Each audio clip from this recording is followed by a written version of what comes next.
Reflecting on the pioneer of the anti-slavery movement. For years I believed that the first pioneer to stand up and fight for the rights of slaves in America was President Abraham Lincoln.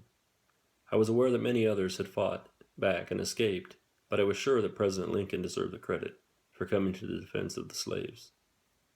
He was definitely a major player, but he was not the first person to stand up and fight for these people. This honor belongs to a man by the name of Frederick Douglass. Douglass was unique in that he may have been the first to see the issue from both sides, as a slave and as a free man. Frederick Douglass started out his life on Colonel Lloyd's plantation and in the shipyards of Baltimore, Maryland. He worked through his early life after escaping slavery to become the editor of the North Star, an abolitionist newspaper, and a political philosopher. This man learned what it meant to be a person without any basic human rights, and was fortunate enough to see what it meant to be free to do as he pleased.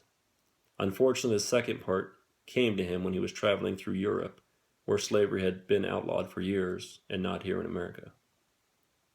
Douglass could easily have savored his freedom in Europe and never looked back towards the slaves in America, but this was not the kind of person he was.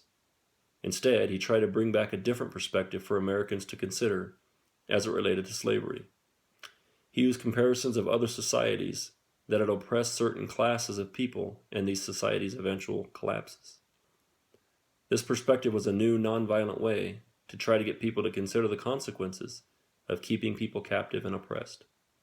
Douglass was trying to get our young American country to learn from the mistakes of older European countries. Douglass also could have stormed back to America and built an army of people to forcibly free the slaves from the slave owners. He chose not to do this either, even though he had met a person, John Brown, that was more than ready to go on this crusade with him.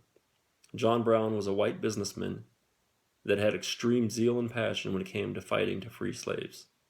He wanted to go as far as building a small army to overtake slave owners, to draw out those protecting these owners, and to free the slaves.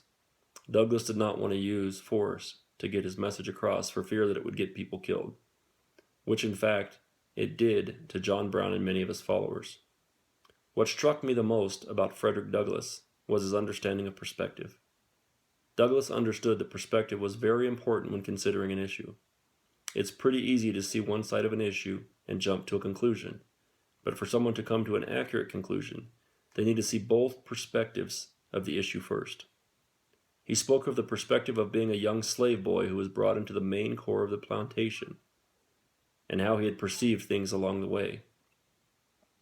He also spoke about seeing things from the perspective of a free man, and that of a free man that was stuck in a type of slavery of exclusion from his new community. Douglass believed that a person needed to occupy both perspectives simultaneously before they could really understand the issues and impact of slavery. These unique perspectives allowed him to be the right person to stand up and speak on behalf of those who were still enslaved. Douglass's point on perspective truly helps me as I consider some modern-day issues that many of us tend to jump to conclusions when discussing. I know I often do not take the time to consider issues on both perspectives.